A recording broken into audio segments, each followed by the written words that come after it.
فواحد البول درنا جوج بيضات، واحد شويه ديال الملحه، واحد ساشي ديال الفاني، شويه ديال الخل باش يحيد لنا السفوريه ديال البيض، واحد معلقه ديال السنيده. نحركوا هادشي شويه، واحد 4 المعالق ديال الزيت العاديه، واحد الكاس مع مرش ديال الحليب، كاس ديال العنبه، واحد ساشي ديال الخماره.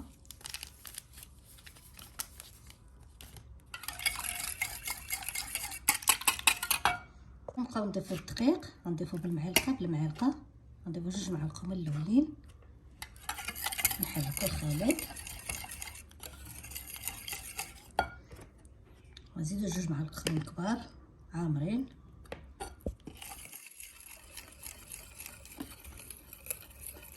صافي غنضيف المعلقه الاخيره، يعني درت هنايا 7 ديال المعالق كبار ديال الطحين عامرين.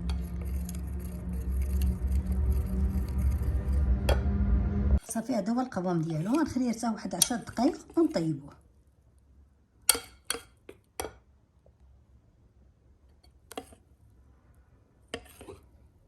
نديروه في المقله، راه دهنتها من قبل بالزيت، غنبقى ندير الخليط بشويه بشويه في هاد الحفيرات.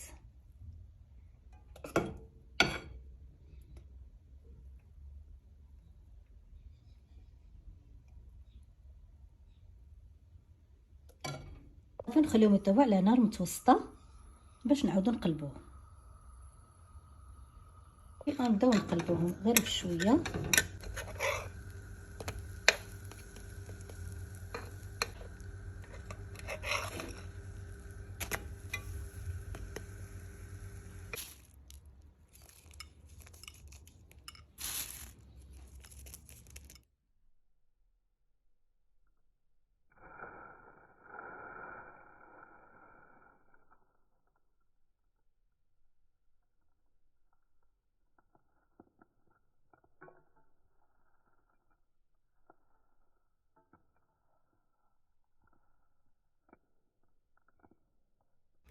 كنتمنى تجربوه هكا صغيور، كيجي زوين وبصحه والراحه.